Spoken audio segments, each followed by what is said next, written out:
السلام علیکم ورحمۃ اللہ وبرکاتہ۔ اعوذ باللہ من الشیطان اللعین الرجیم، بسم اللہ الرحمن الرحیم۔ الحمد للہ الذی لا یبلغ مدحتہ القائلون ولا یحصی نعماءہ العادون، الذي لا يدركه بعد الهمم ولا يناله غوص الفتن، والصلاة والسلام على خير خلقه وأشرف بريته الذي سمي في السماء بأحمد وفي الأرضين بأبي القاسم محمد، اللهم صل على وعلى أهل بيته الطيبين الطاهرين الذين أذهب الله عنهم الرجس وطهرهم تطهيرا، اللهم صل على محمد وآل محمد، واللعن الأبدي على أعدائهم أجمعين۔ اما بعد فقال اللہ الحکیم بسم اللہ الرحمن الرحیم، وما اصابکم من مصیبت فبما کسبت ایدیکم۔ درود بھیجئے محمد وآل محمد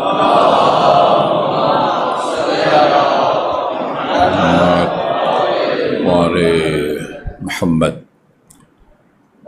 مومنین کرام، سامعین اور ناظرین محترم، یہ ایک قرآنی حقیقت ہے۔ اس حقیقت کو اللہ تعالیٰ نے اپنے کلام پاک قرآن مجید میں بیان فرمایا ہے۔ رسول اکرم اور آپ کی آل پاک علیہم الصلاۃ والسلام، ان کی معتبر اور مستند روایات میں بھی یہ حقیقت بیان کی گئی ہے، اور یقیناً آپ کے علم میں بھی ہوگا۔ تاریخ کے اس طرح کے مستند اور معتبر واقعات اور داستانیں بھی ہیں کہ جس میں اس حقیقت کی تائید ہوتی ہے کہ انسان کے اچھے اور برے اعمال کا، انسان کے اچھے اور برے اعمال کے دو قسم کے نتائج حاصل ہوتے ہیں۔ اچھے اعمال کے بھی دو قسم کے نتائج حاصل ہوتے ہیں، اور برے اعمال کے بھی دو قسم کے نتائج حاصل ہوتے ہیں۔ اچھے اعمال کے کچھ آثار ہیں، نتائج ہیں، ان کو آثار شرعیہ کہا جاتا ہے۔ ایک نیک کام کیا، اللہ تعالیٰ روز قیامت آپ کو اس کا ثواب دیتا ہے۔ اسی طرح اسی نیک کام کا آخرت کے ثواب کے علاوہ دنیا میں بھی آپ کو اللہ تعالیٰ فائدہ پہنچاتا ہے، یا جسمانی فائدہ پہنچاتا ہے۔ اس کے نتیجے میں انسان بیماریوں سے محفوظ رہتا ہے، عمر بڑھ جاتی ہے۔ اس کو آثار وضعیہ کہا جاتا ہے، قدرتی آثار۔ آثار علمی تعبیر ہے آثار وضعیہ، قدرتی آثار۔ جس طرح بہت ساری دوائیاں، جڑی بوٹیوں میں اللہ تعالیٰ نے ایک اثر رکھا ہے، وہ اس کا قدرتی اثر ہے۔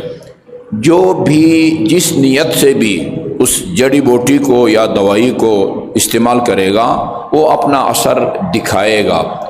اس میں وہ اس کی بھی کوئی ضرورت نہیں ہے۔ اسی طرح جو برے اعمال ہیں، ان کے بھی دو قسم کے نتائج سامنے آتے ہیں، یا آپ کہیں دو قسم کے نقصانات ہیں۔ ایک ان کا آخرت کا عذاب ہے، جس کو قرآن اور سنت میں بیان کیا گیا ہے۔ من قتل نفسا متعمدا فجزاؤہ جہنم، جو خون ناحق بہاتا ہے اس کی سزا جہنم ہے۔ مردار کے گوشت کھانے والے کی بھی سزا قرآن کے اندر سینکڑوں گناہ ایسے ہیں کہ جن کی سزا آخرت کی سزا قرآن میں بیان کی گئی ہے۔ مرحوم صدوق کی جو کتاب ثواب الاعمال اور عقاب الاعمال ہے، اس میں آپ کو یہ چیزیں ملیں گی، فلان عمل کا روز قیامت آپ کو یہ ثواب ملے گا، دنیا میں اس کا یہ فائدہ ہوگا، فلان عمل کی آخرت میں یہ سزا ملے گی، دنیا میں اس کی یہ سزا ہوگی۔ بد گناہوں کے بارے میں ہے کہ وہ گھروں کو، آبادیوں کو، اس گھر اور آبادی کے جو ساکنین ہیں ان سے خالی کر دیتا ہے۔ کیا مطلب؟ یعنی گھر والے ہلاک ہو جاتے ہیں، بستیوں کی بستیاں ہلاک ہو جاتی ہیں۔ یہ اس مضمون کی روایات ہیں، یہ طے شدہ بات ہے، ایک قرآنی حقیقت ہے۔ روایات کے اندر بھی اس کو بیان کیا گیا اس حقیقت کو، اور تجربہ بھی ہے، تاریخ میں مستند واقعات و داستانیں بھی ہیں کہ بعض اچھے کاموں کا انسان کو، آخرت کی بات تو بعد کی بات ہے، دنیا میں انسان کو نیک کام کا فائدہ ملتا ہے، اس کے نتیجے میں اس کے مال و دولت اور اس کے ثروت میں اضافہ ہو جاتا ہے۔ یہ دنیا کے دو ہی فائدے ہیں، یا انسان صحت مند رہے، لمبی عمر پائے، یا پھر وہ فقیر نہ ہو، تنگ دست نہ ہو، اور وہ ثروت مند بنے، امیر بنے، اور غنی اور بے نیاز ہو لوگوں سے۔ یہ ایک قرآنی حقیقت ہے۔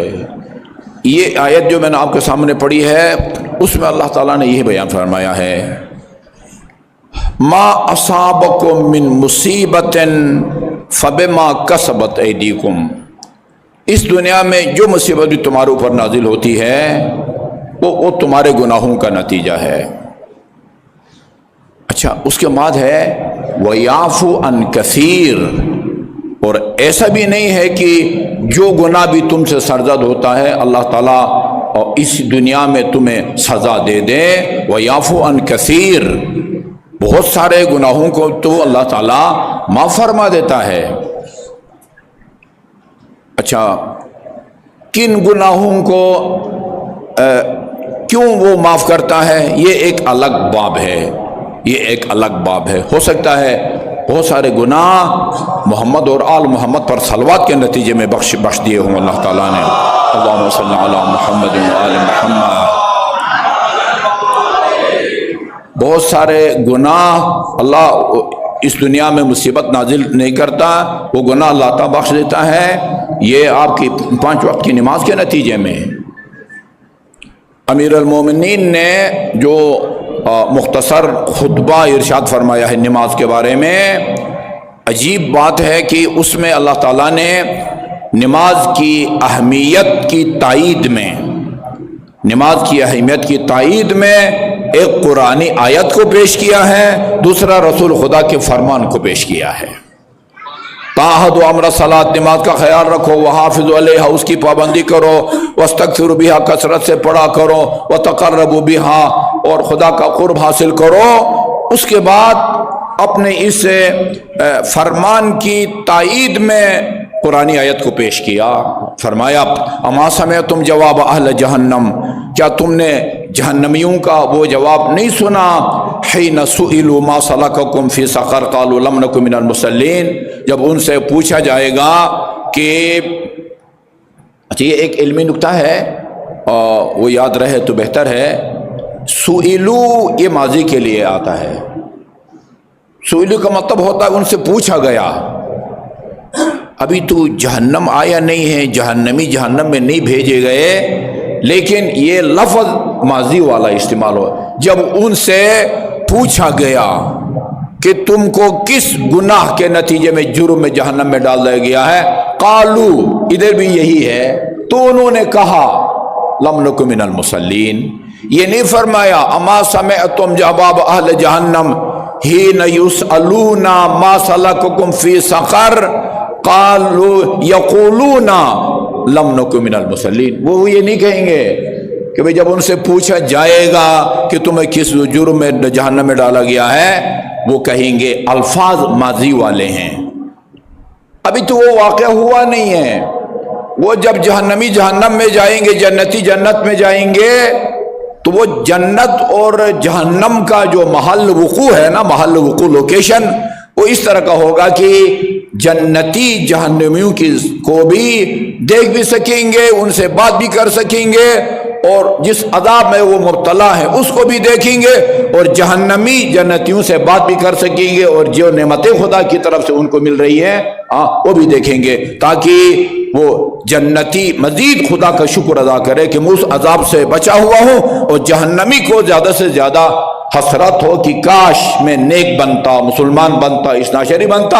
اور مجھے بھی وہ یہ جنت کی نعمتیں مجھے دی جاتی۔ یہ تو قیامت کی بات ہے، واقعہ قیامت کا ہے۔